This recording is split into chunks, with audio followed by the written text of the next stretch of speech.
Hello everyone, welcome back on this channel. आज के इस वीडियो में मैं आपको सिखाने वाला हूँ कि किस तरह से आप अपने एसक्यूएल क्वेरी को जो ब्यूटीफाई कर सकते हो, उसे प्रोफेशनल बना सकते हो। ठीक है, तो वीडियो को शुरू करते हैं। अब जैसे यहाँ पर देख सकते हो, मैंने जो एक सिंपल क्वेरी लिखा है जहाँ पर मतलब कि इस तरह का डेटा मुझे चाहिए। ठीक है, लाइक वगैरह मैंने यूज किया। अब इसको जो है प्रोफेशनल बनाना चाहता हूँ। प्रोफेशनल इन द सेंस इसको ब्यूटीफाई करना चाहता हूँ। पहले मैं आपको बता दूँ what are the benefits of beautifying your query. सबसे पहले ये है कि ये जो है आपका जो रीडेबिलिटी जो होता है कोड का, वो बढ़ा देता है। ठीक है, ताकि आप अच्छे से रीड कर पाओ। ठीक है, दूसरा कि इसको डीबगिंग, जब एरर वगैरह होता है तो डीबग करने में बहुत आसानी होता है। ठीक है, क्योंकि आपको पता है फॉर्मेट किस तरह से होता है। अगर आप प्रोफेशनल हो तो आपको पता है कि कोडिंग जो है या फिर एसक्यूएल जो उसको एक लिखने का तरीका होता है। ठीक है, लेकिन जब हम लोग उसको लिखते हैं उस तरीके से लिखते हैं जो हम लोगों को रिकमेंड किया जाता है, तो उससे होता ही है कि बहुत दिक्कत आता है। ठीक है, प्रॉब्लम होता है, क्योंकि हम लोग का मेन जो पर्पस होता है वो होता है आउटपुट लाना। ठीक है, लेकिन हम लोग इस पर फोकस नहीं करते, इसीलिए हम लोगों को शॉर्टकट जानना जरूरी है।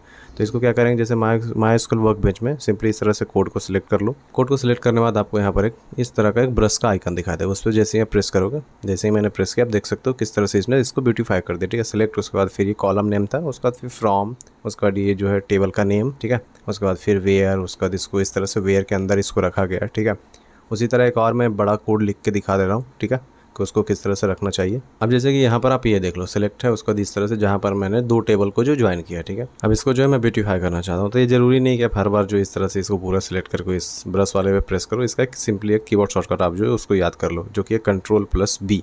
ये बोल्ड नहीं करेगा, ब्यूटीफाई करता है। जैसे मैंने Ctrl+B यहाँ पर प्रेस किया, ये इसको जो ब्यूटीफाई कर दिया। ब्यूटीफाई इन द सेंस की जो प्रॉपर वे होता है टू राइट एसक्यूएल कोड और राइट एसक्यूएल क्वेरी, वो ये होता है। ठीक है, सिलेक्ट, उसका बाद कॉलम का नाम, उसका बाद फिर फ्रॉम, उसके बाद फिर ड्राइवर मतलब कि टेबल नेम। एज इस तरह से होना चाहिए, बड़ा होना चाहिए, कैपिटल होना चाहिए। ज्वाइन जो है वो यहाँ पर आना चाहिए, ना कि यहाँ पर आना चाहिए और ना ही यहाँ पर आना चाहिए। ठीक है, तो इसका जो प्रॉपर और द राइट पोजीशन आप बोल सकते हो यहाँ पर होना चाहिए। उसके बाद ये राइट जो एक टेबल है, एज बड़ा होना चाहिए इस तरह से। ठीक है, और इस तरह से इसको क्लोज कर दिया एसक्यूएल। ठीक है, इसको मैं एग्जीक्यूट करके दिखा दे रहा हूँ आपको। ये मैंने एग्जीक्यूट कर दिया, ये जो यहाँ पर डेटा आ गया। ठीक है, सो आई होप कि आपको समझ में आ गया हो कि किस तरह से हम लोग जो है इसको जो है मॉडिफाई करते हैं। कीबोर्ड शॉर्टकट भी मैंने बता दिया और यहाँ पर बता दिया कि इस ब्रश वाले की हेल्प से जो है हम लोग एसक्यूएल के अंदर भी जो कर सकते हैं। ठीक है, सो कोई डाउट वगैरह हो या फिर कुछ और भी आप जानना चाहते हो तो please let me know in the comment section. Video को अंत तक देखने के लिए धन्यवाद। आपका दिन शुभ हो।